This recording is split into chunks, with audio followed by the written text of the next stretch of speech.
First at 4, new cases of coronavirus. Detroit police lose another member of the department. And our Evrod Cassimy talks about testing positive. Paula?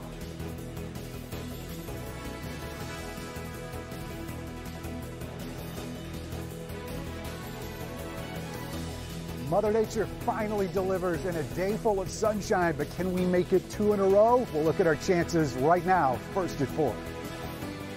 Live from downtown Detroit, home of WDIV and Click on Detroit, Local 4 News First at 4 starts now. Good afternoon to you, everyone. I'm Sandra Ali. Karen Drew is working from home today. First at 4, the state's updated numbers show there are now nearly 2,300 cases of COVID-19 in the state. 43 deaths have been reported, almost doubling yesterday's total of 24. The deaths include another member of the Detroit Police Department. And about a half an hour ago, Mayor Duggan announced a new drive-through testing site at the Joe Dumars Fieldhouse at the Michigan State Fairgrounds. Testing there begins Friday. Local medical providers asking for donated supplies like masks and gowns. We're learning more today about a Detroit police captain who died from coronavirus. Chief Craig says his name was Jonathan Parnell. Captain Parnell served more than 30 years in law enforcement, rising in Detroit's homicide division. We're told Parnell was off work when he got sick. He did go to the hospital and was released. This is the department's second coronavirus death after a 911 operator died on Monday. Both the mayor and the chief talked about how much Parnell will be missed. You know, Jonathan was an extraordinary officer, a leader who contributed more to this department and the community than I could ever say. He cherished his family and the department members he worked alongside, and we all loved him back. Chief Craig says more than 300 police officers are now quarantined. 18 have been diagnosed with coronavirus. Local 4 morning anchor Evrod Cassimy recovering at home after testing positive for coronavirus. He didn't have a cough or a fever, but he says the virus knocked him down hard last week. When I woke up Wednesday, it was excruciating pain all over my entire body. It felt like my limbs were made of wood. I couldn't roll over in bed, so let alone stand up and get out of bed.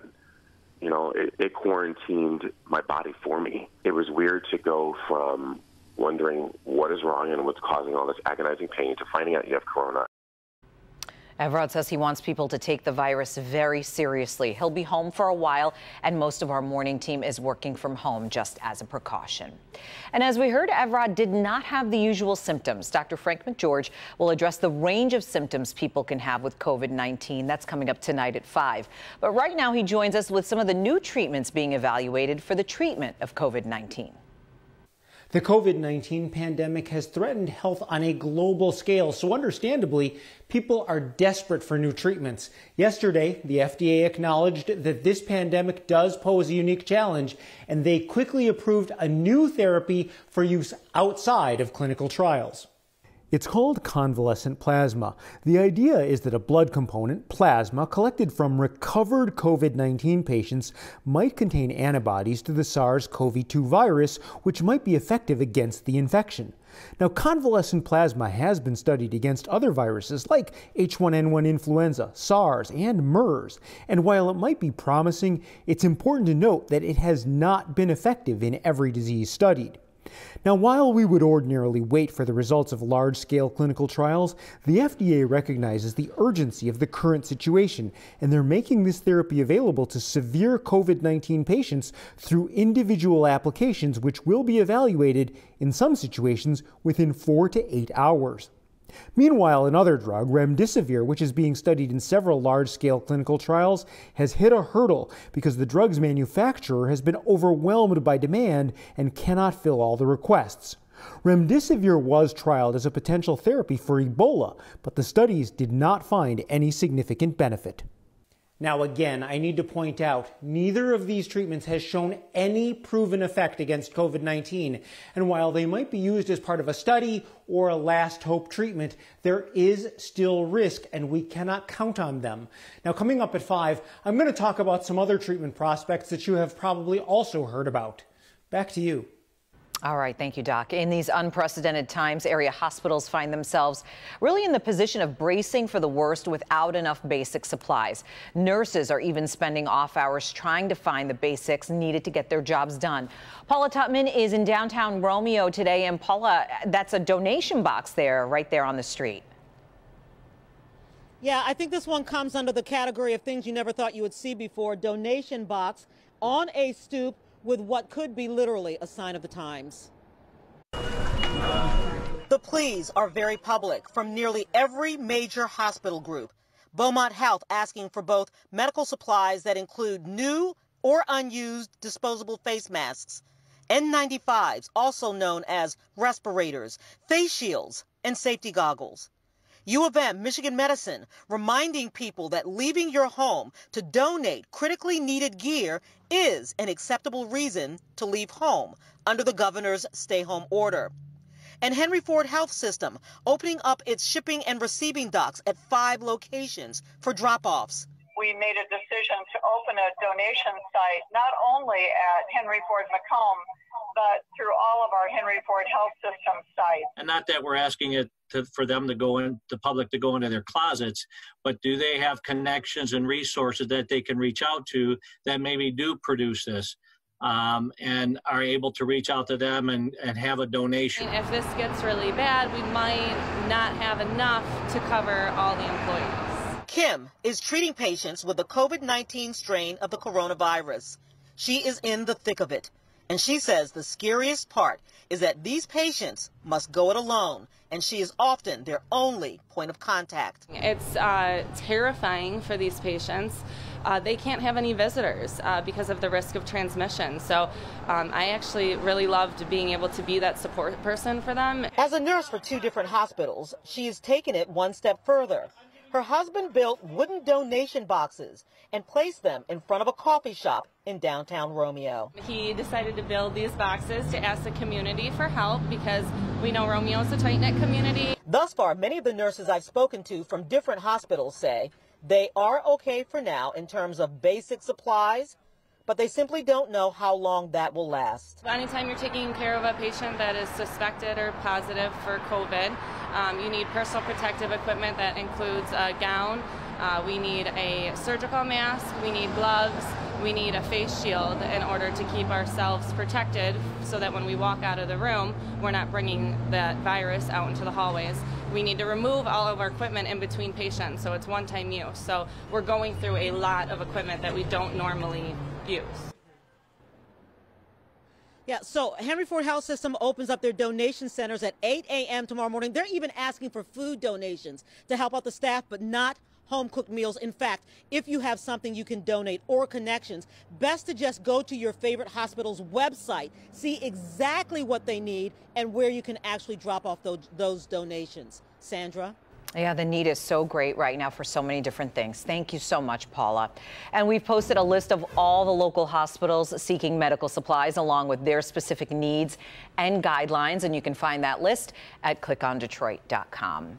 We are still waiting for the U.S. Senate to vote on the massive stimulus package designed to help soften the impact of the coronavirus pandemic.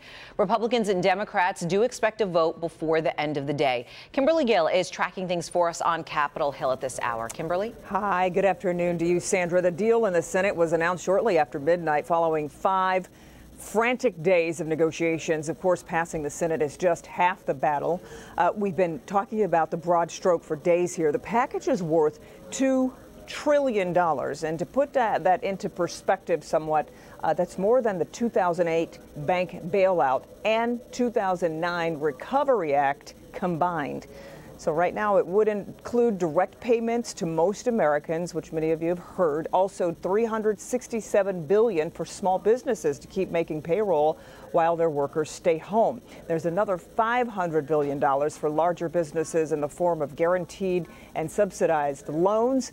House Speaker Nancy Pelosi has said the bill is close to meeting the needs of the American people, but she's not fully endorsed the plan just yet. Optimism about the stimulus package helped boost the markets for most of the day today. It's become a daily ritual, really wondering where the stocks will end up. We saw huge gains yesterday. Investors are still wondering how deep the economic damage will be when this is all said and done. Today, as we take a look there at the big board, the Dow Jones closed up for almost 500 points for the day. So, Sandra, we are watching for a vote in the Senate, of course, and if that happens during this newscast, we will bring you the results as soon as possible. Plus, we'll have more from Washington tonight on the news at 5. For now, we'll send it back to you in the studio. All right. Thank you, Kimberly. We'll see you at 5. Sure. Our coverage does continue for you at 5. That's when President Trump is expected to offer the next task force briefing. Also new at 5, we're checking on hospital capacity here in Metro Detroit. And then new at 6, business editor Rod Maloney is going to take a look at how those stimulus checks might work. Stay with us for that. Now let's get a first check of your forecast. The evening looking pretty good tonight. Ben Bailey is outside as we keep looking for new ways to practice our own social distancing here. And Ben, not a bad day to be out.